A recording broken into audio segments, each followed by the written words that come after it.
За нийлдээ парламент хөтөлбөрийн энэ жилийн оролцогч нар маань амжилттай тайлангаа өчигдөр бол тавьсан байгаа тийм.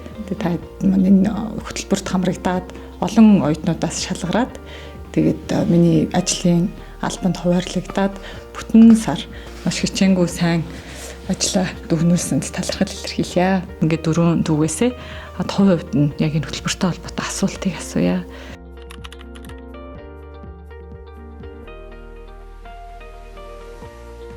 Миний хувьд болохоор нийтийн мэдээлэл хил тод байдал дээр болохоор сүүлийн үед гарч байгаа технологийн хөгжилтэй холбоотой шинэ зүйл залтууд илүү нэмэгдэх ёстой болов уу гэж хувийн өнцгөөс бол харсан.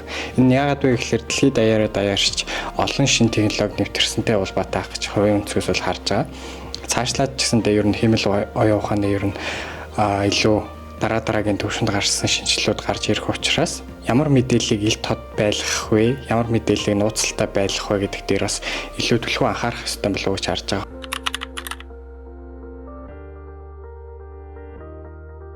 Яг миний одоо ирээдүйд сурах гэдэг очих гэдэг газар ийм том бүтээн байгуулалт ийм гайхамшигтай зүйл байд юм уу гэдэг зүйлийг ойлгож авсан.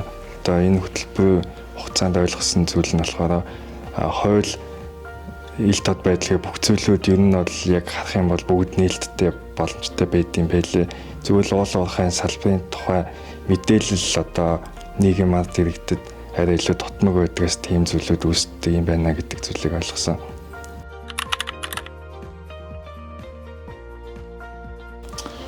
Хөтөлбөрийн хуулийн ер нь одоо яг үндсэн хуулиудыг нь харахаар ихэнхдээ бол яг юм компани тал руугаа жоохон чиглэсэн байдаг. Ер нь компанид бол ашигтай тал руу нэрхэд бол чиглэсэн байдаг. Гэхдээ энийг ингээд жоохон судлаад ирэх тусам хүн гэдэг юм чинь өөрөө сэтгэл зүйтэй, хүний ажлын сэтгэл ханамж гэдэг зүйл нь өөрөө их өндөр байдаг. Хэрвээ бид нэр одоо ажилчин байхгүй бол компани байхгүй. Энтэй адилхан компани нэг тавихаасаа илүү одоо ажилтнаа нэг тавьдаг хөдөлмөрийн хуулиуд ер нь гарах нь илүү зүйтэй гэж санагдсан.